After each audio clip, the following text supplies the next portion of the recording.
Pues ya estoy aquí otra vez. Y hoy vamos a hablar de algo que, aunque no se ve a simple vista, afecta profundamente al bienestar de muchas personas con altas capacidades, y ese algo es la ansiedad. Aunque en este vídeo quiero centrarme en los niños y niñas con altas capacidades que sufren ansiedad, porque en la infancia hay menos herramientas para atender esta problemática. Porque sí, aunque desde fuera no se aprecia, esta condición a veces hace que tengas una maraña emocional dentro muy difícil de gestionar. Y lo peor es que esto puede afectar mucho a la autoestima, al rendimiento y, bueno, a la salud mental en general. Por eso hoy quiero contarte qué sucede, sobre todo cómo reconocerlo y qué podemos hacer para acompañar mejor tanto desde casa como desde el aula si eres docente como yo. Lo primero, ¿por qué las personas con altas capacidades son más propensas a tener ansiedad? Vamos a recordar que las altas capacidades no son solo una cuestión de cociente intelectual alto, sino que implican una forma distinta de procesar el mundo. Esa forma de procesar el mundo es más intensa, es más rápida, es más sensible. ¿Y qué factores influyen para tener ansiedad? Pues mira, ese procesamiento cognitivo acelerado.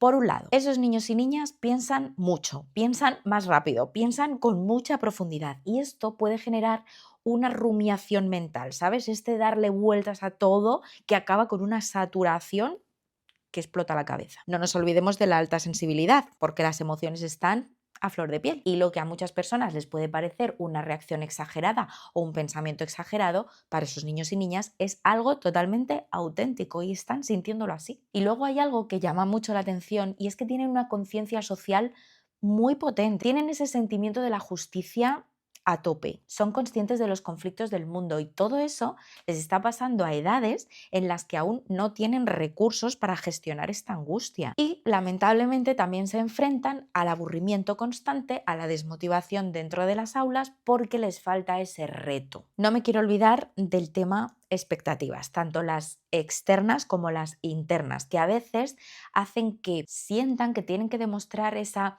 inteligencia todo el rato. Eso es agotador. He encontrado un dato que me parece pues escalofriante, y es que entre un 30% y un 50% de los niños con altas capacidades experimentan niveles significativos de ansiedad, y en la mayoría de los casos se camufla con un buen rendimiento, con un comportamiento así adaptado, y no se actúa. Por eso es importante que sepamos identificar algunas señales para saber si nuestros niños y niñas están teniendo ansiedad, porque esto no se manifiesta siempre como ese típico ataque de nervios, ese no puedo respirar. Bueno, muchas veces sí, pero a veces se disfraza con cosas cotidianas, como por ejemplo cambios en el sueño, problemas de insomnio o despertares frecuentes o pesadillas, terrores nocturnos. Muchos niños y niñas, bueno, y adultos, en los que me incluyo, tendemos a somatizar. Entonces, ¿qué aparecen? Síntomas físicos: dolor de cabeza, dolor de barriga, tensión muscular. También se pueden producir cambios en el apetito o en el estado de ánimo, se producen cambios de humor. Es importante también esto de los cambios de humor,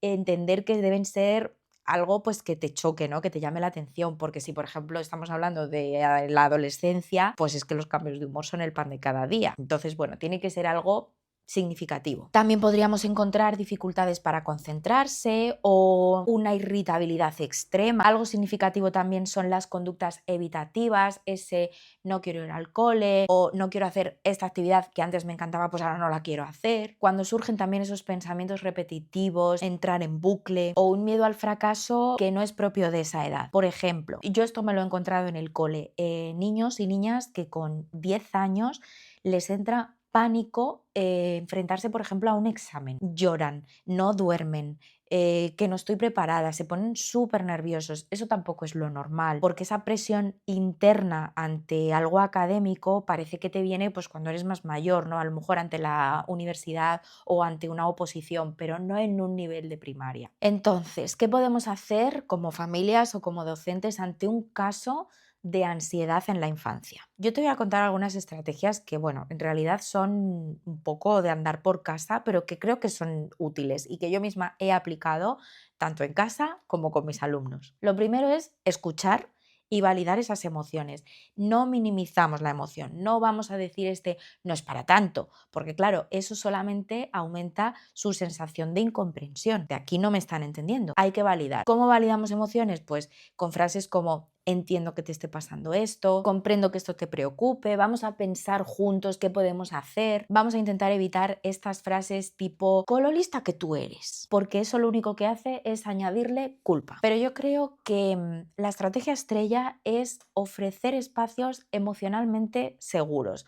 Son espacios donde ellos puedan expresarse sin juicio, donde puedan hablar abiertamente, tanto en casa como en el cole. Yo les ofrezco a veces pues esos tiempos de tutoría individual para poder hablar conmigo de cómo se sienten. En casa podemos hacerlo con esas conversaciones informales, en momentos tranquilos, por ejemplo paseando o mientras estamos cenando, porque una de las cosas que más ayuda en estos casos es precisamente construir un entorno seguro, que ese niño o esa niña se sienta rodeado de personas que le quieren así, que no tratan de cambiarle, que le acompañan en estas emociones sin intentar neutralizarlas a toda costa, que dejan espacio para que estén ahí. Porque mira, frases del tipo, venga, no lo pienses, venga, no lo pienses más, venga, sal ya de este bucle. Mira, todo eso no tiene ningún sentido en un cerebro neurodivergente, porque lo único que vas a conseguir es alimentar ese pensamiento, hacerlo mucho más grande y que genere mucha más angustia. Lo que sí podríamos hacer sería introducir algunas técnicas de autorregulación, respiración, visualizaciones, mindfulness adaptado, que ahora mismo hay un montón de vídeos, de libros, de aplicaciones para ello, meditaciones guiadas. Para esto también hay que valer, ¿eh? Yo, por ejemplo, el tema meditación es que no puedo. Algo que a mí me funciona muy bien y en mi casa funciona muy bien son las actividades físicas o las actividades creativas.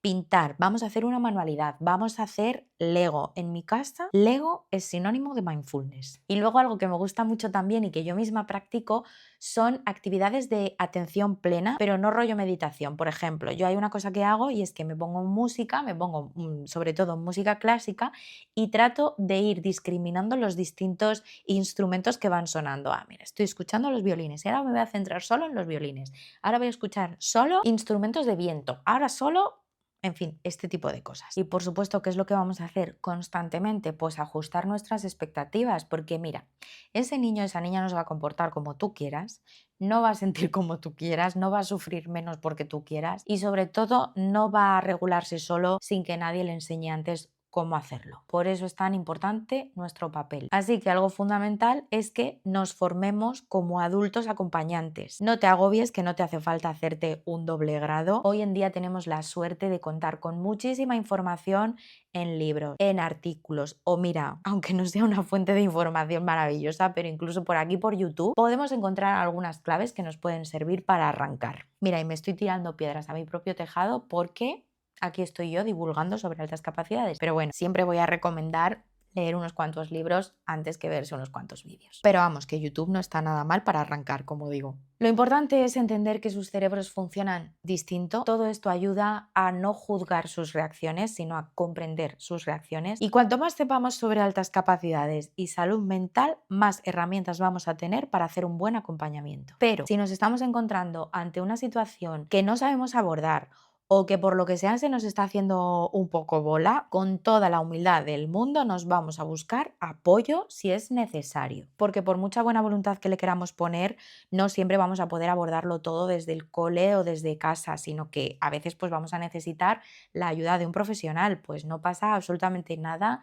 sin culpa, sin tabú, nos vamos a la consulta de un psicólogo o de una psicóloga que nos ayude a gestionar todo esto. Como reflexión final, quiero destacar que la ansiedad no es una debilidad, es una señal de que ese niño o esa niña está viviendo las cosas con una intensidad que no sabe gestionar solo. Y ahí es donde entramos nosotros. No para arreglarles la vida, sino para sostener, para acompañar, para aportar calma. Porque no necesitamos que sean siempre fuertes, no necesitamos que sean siempre brillantes, siempre responsables. Necesitamos que puedan ser niños y niñas de verdad, con espacio para llorar, para dudar, para equivocarse, para caer y volver a levantarse, porque son niños. Y no te cuento nada más, nos seguimos viendo.